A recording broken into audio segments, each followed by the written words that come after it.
السلام عليكم ورحمة الله وبركاته. ازيكم حبايبي؟ عاملين ايه؟ يا رب تكونوا بخير.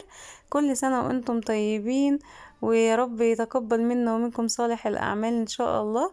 خلص يا جماعة، بقينا في العشرة الأواخر من شهر رمضان المبارك، واليومين اللي فاضلين بقى هيعدوا بسرعة الصاروخ كده زي باقي الشهر. ربنا يعود علينا وعليكم بالخير ان شاء الله. وخلاص بدأنا بقى في عمايل الكحك والبسكوت، وانا مش بحب بصراحة اعمل النواعم بتاعة العيد غير في العشرة الأواخر، عشان كده يفضلوا زي ما هما وبريحتهم وبطعمهم الحلو. النهاردة معانا الكحك الدايب اللي على أصوله. وهنا يعني حلينا برضو، قسمنا البلد نصين وحلينا مشكلة السمنة، نعملها مقدوحة ولا نعملها على البارد. أنا عملت السمنة بصراحة، سخنتها يعني شوية، ما قدحتهاش قوي ولا سبتها باردة. هنشوف مع بعض الخطوات، بس قبل ما نبدأ وصفتنا نصلي على رسول صلى الله عليه وسلم، ونشترك في القناة لو مش مشتركين، واللايك والكومنت الحلو بتاعكم. هنا بصراحة يا جماعة زوروني ان في مقطع اتحذف من الفيديو. كنت وانا بحفظ الفيديو ده قالوا لي فضي مساحة، ف غصب عني كده حذفت المقطع بتاع الملبن. انا كان معايا حوالي نص كيلو من الملبن، لان انا هعمل كيلو دقيق كحك. وحطيت عليه معلقة كبيرة من السمسم المحمص، ومعلقة من السمنة، معلقة من السمنة البلدي، وحطيت ربع معلقة صغيرة من الفانيليا، وحطيت نص معلقة صغيرة من البيكنج باودر. وتركة البيكنج باودر على الملبن دي بتخليه كده ينفش في قلب الكحكاية، وتركة حلوة جدا يا جماعة، ما تستغنوش عنها. وبس كده، وقلبته عجنته كله في بعضه كده. وزي ما انتوا شفتوا كده، انا عملته كرات كده صغيرة، ووزن كل كرة كده 5 جرام. وكورته وسبته على جنب. وهنا الدقيق بتاعي انا شلت منه حوالي 3 معالق من الدقيق، وحطيت بدلهم 3 معالق من النشا. واللي مش حابب الخطوة دي خلاص يلغيها. بس انا بحب النشا في الكحك والبسكوت بصراحة، بيديله هشاشة كده ونعومة وخفية. وحطيت 3 معالق من اللبن البودر، عشان مش هستخدم لبن سايل، هعجنه بالمية. ومعايا هنا 50 جرام من السكر البودر، انا خدت في الاول منهم معلقتين على كوباية الا ربع مية دافية. وحطيت باكت من الخميرة 9 جرام، الخميرة الفورية، وسبتهم كده على جنب يتفاعلوا مع بعض عبال ما اخلص اللي انا بعمله. وحطيت رشة من الملح، وحطيت حوالي 5 جرام بالظبط كده، 5 جرام من البيكنج باودر. وهكتب لكم برضو المقادير كلها مكتوبة في صندوق الوصف، عشان لو في حاجة نسيت اقولها ولا حاجة سامحوني يعني. وهنا حطيت معلقة صغيرة من المحلب المطحون، انا جايباه حب وحمصته كده على النار وطحنته في المطحنة. ومعلقة صغيرة من بهارات الكحك، انا مش بحب في الكحك بصراحة غير الحاجة المحلب والبهارات بتاعته، يعني انا مش بحب الروايح السايلة، وممكن فانيليا.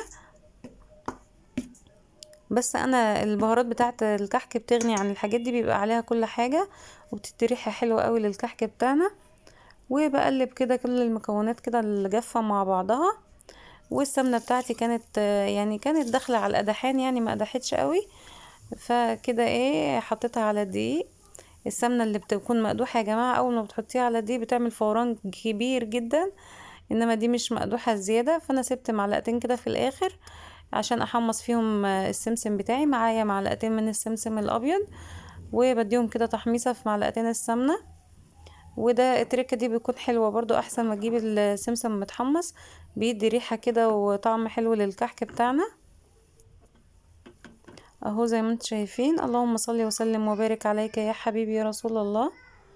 وكده بحطه، شايفين بقى عشان دي قدحت زيادة شوية عملت فوران. والطريقة بتاعت السمنة المقدوحة دي طريقة ماما حبيبتي، ربنا يبارك لي فيها يا رب.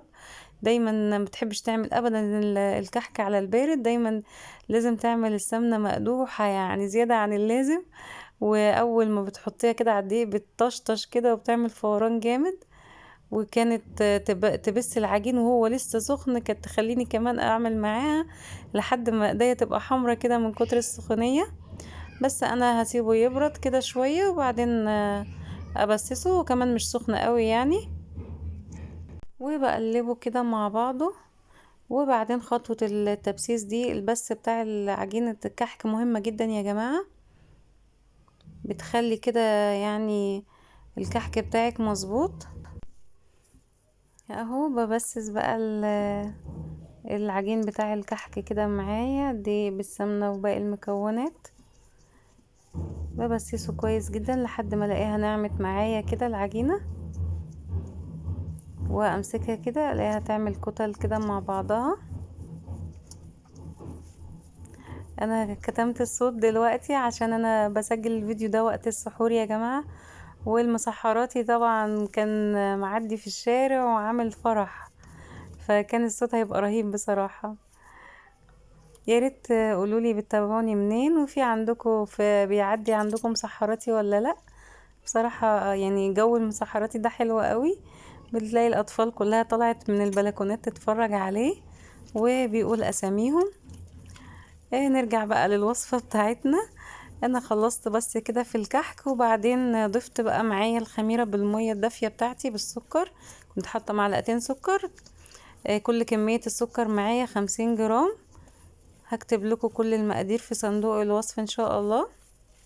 وانا مش بعجن، انا بلم بس العجين بشربه بس كده، السوائل بتاعتي اللي حطيتها يعني كده بفرد صوابعي كده واشرب العجين بتاعي، مش عايز عجن ولا لت ابدا، عشان ما نشغلش فيه الجلوتين والكحك بتاعنا ينشف كده ويعضم. اهو بختبر كده العجينة معاكم، لو يعني شققت معايا ممكن تحط لها معلقتين بس مية. ولو لقيتيها مشققة برضو جربيها الاول، دلكيها كده كويس، اتظبطت خلاص، ما اتظبطتش يبقى هتحتاج معلقتين بس مية. وهنا انا هعمل حجم الكحكاية بتاعتي حوالي 20 جرام او 22 جرام، مش عايزاها كبيرة. اهو شايفين بختبر الكحكاية مش بتعمل ولا اي حاجة، واحط برضو فيها الملبن، بعمل كده تجويف للكحك بتاعي عشان الملبن يبقى مالي كل الكحكاية معايا كده، واول ما تفتحي الكحكة تلاقيه فاضي كده من جوه ومليان كله بالملبن، ما يبقاش فيها جزء فيه وجزء ما فيهوش. وكنت بختبر المنقاش كده لقيته بينتش كده معايا، فدلكت العجينة تاني. اهو بتبقى بس محتاجة شوية تدليك زيادة، وبس كده بختبر كده المنقاش معايا كده في العجين لقيته مظبوط. وانا يا جماعة في برضو حاجة يعني اتلخبطت برضو فيها، ان انا زودت الخميرة شوية، يعني انا المفروض كنت حطيت 5 جرام بس خميرة مع ال5 جرام بيكنج باودر، انا حطيت 9 جرام، والخميرة كانت زيادة شوية، عشان كده الكحك بتاعي يعني تحس ان هو نفش شوية في الفرن، بس كان حلو جدا والله. بس انا كنت عايزة حجمه يبقى صغير عن كده، يعني انا بحب الكحكاية تبقى شكلها صغنونة كده وكيوتة، فيعني هي صغيرة في العجين، ولما دخلت الفرن كبرت كده شوية. ممكن بقى يعني تحطي خميرة بس، يا اما تحطي بيكنج باودر بس، يا اما تحطي كمية صغيرة من الخميرة ومن البيكنج باودر، تقسمي كده المقدار بتاعك 2، يبقى المقدار كله 10 جرام، هتحطي 5 من ده و5 من ده، يا اما بس 10 جرام خميرة بس، يا اما او 10 جرام بيكنج باودر بس. والمحلات مش بيشتغلوا غير بالبيكنج باودر، ما بيشتغلوش بالخميرة خالص. بصوا وانا جاية انقش برضو لقيت المنقاش بتاعي بينتش كده، فبديها بس تدليكة بس، يعني ايه ما تخافيش وتقولي دي محتاجة مية، لا، تدلكيها بس كده بين راحة ايديكي كده، هتظبط معاكي. اهو شايفين. ومش بضغط على العجينة بتاعة الكحك جامد، مش ببططها جامد عشان ما تبقاش كده مسطحة، بخليها زي البومبي كده. اهو بعمل تجويف كده في العجينة واحط الملبن ولازم اقفل على الملبن كويس جدا عشان ما يطلعليش كده من الجوانب او من فوق او من تحت. واهو يعني بضغط ضغطة بسيطة جدا على الكحكة معايا، مش بعملها زي القرصة خالص، بسيبها كده زي البومبي كده. اهو بوريكم العجينة بعد ما فضلت شوية كده، طبعا عشان فيها سمنة فبتنشف بسرعة، كمان عشان الجو لسه ساقعة. فبتدلكيها بس كده بين ايديكي وبعضها، وبتحطي الملبن بتاعك. وبعيد تاني يا جماعة، معلش عشان المقطع بتاع الملبن اللي اتحذف ده زعلانة قوي عشانه، سامحوني يعني. بس هو نص كيلو من الملبن للكيلو الكحك. وبحطيت عليه معلقة كبيرة من السمسم المحمص، ومعلقة كبيرة من السمنة البلدي، وربع معلقة فانيليا، ونص معلقة بيكنج باودر. مهم حل خطوة البيكنج باودر دي قوي، عشان بتخلي الملبن ينفش في الكحكاية كلها، ما يبقاش في حتة لأ وحتة ما فيها وحتة ما فيهاش. جربوها هتعجبكم جدا الخطوة دي. واهو بنقش الكحك بتاعي معاكم. انا بصراحة بحب انقش الكحك، مش بحب اعمل ببصمات.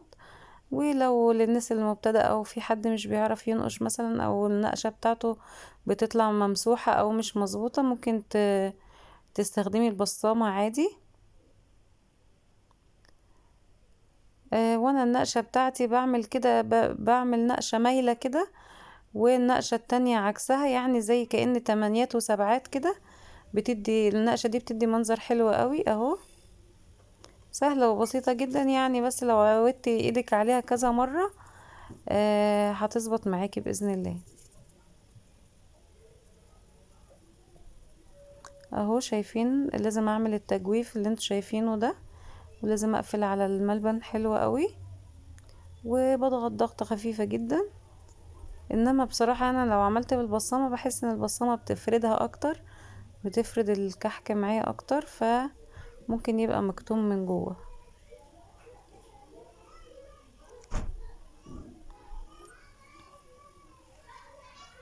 وحاولي ان انتي ما تزنقيش الكحك بتاعك، حاولي ان انتي توسعي بين الواحدة والتانية على قد ما تقدري، عشان ما يلزقش في بعضه. انا ما سبتهوش يخمر يا جماعة خالص. انا اول ما خلصت اول صينية دي كنت مولعة الفرن قبلها ب10 دقايق، وحطيته كان على درجة عالية، وبعد كده هديته على 180، على حوالي 180. للي ما عندوش تايمر تبقى الحرارة وسط كده.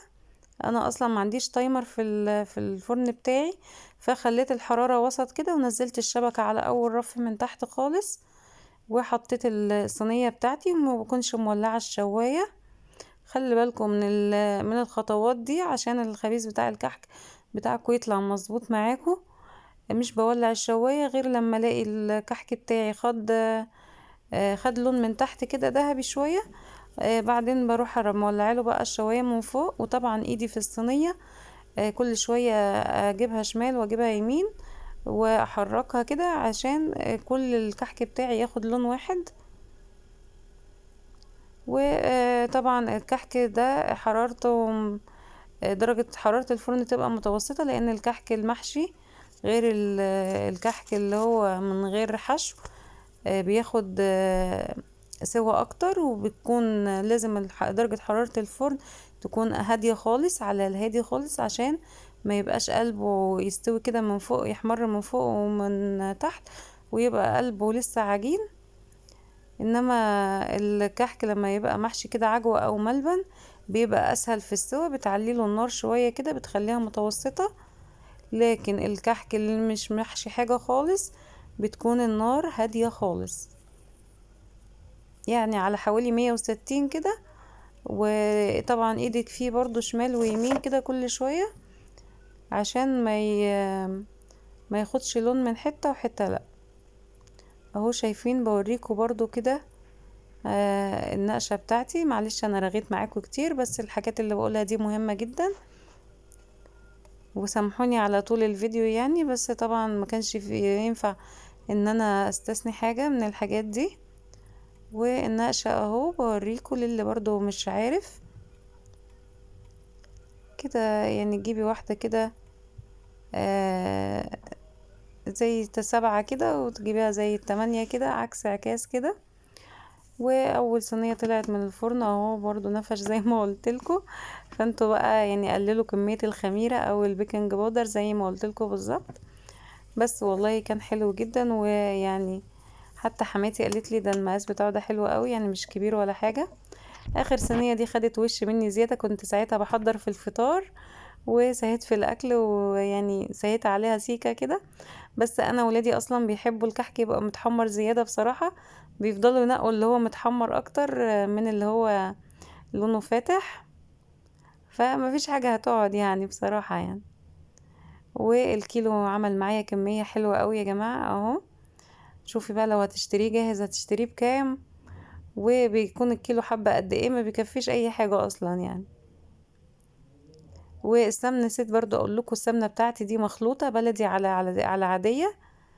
لو يعني حتى لو ما عندكيش غير بتاعة العلب، لو هتحطي بس ربع كيلو او كوباية صغيرة من السمنة البلدي، بتفرق جدا في الكحك وطعم الكحك، بتديله طعم حلو قوي.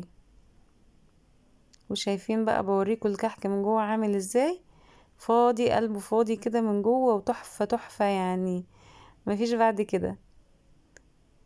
اول ما تحطي الكحكايه في بقك كده تلاقيها تدوب في بقك وقلبها كله فاضي، مش حاجه مكتومه بقى ولا حاجه تضايقك كده في الاكل. وكانت الريحه يعني بصراحه مش قادره اقول لكم. اهو شايفين النقشه، الكحكايه محتفظه بالنقشه بتاعتها ازاي، زي ما هي. وبرضو هاتوا المنقاش يكون المناقيش النحاس اللي هي بتبقى ضيقه دي، بتبقى حلوة أوي في النقشة، غير المناقيش التانية الكبيرة هتكون السنون بتاعتها رفيعة وضيقة كده، رفيعة جنب بعض. وهنا معايا علبة كده محكمة الغلق، وحطيت كده كيس، فتحت كيس فيها كده. انا بحب لازم احط كيس في النواعم بتاعتي كده، اغطي احط فيها يعني، اذا سواء بقى بسكوت او كحك او بديفور او غريبة، عشان ما يرطبش معايا. الكيس بيحفظه، بيخليه كده مخرفش لاخر واحدة فيه. واهو بغطي كده، لازم اغطي حتى لا بعد ما اخد منه اغطيه كويس جدا.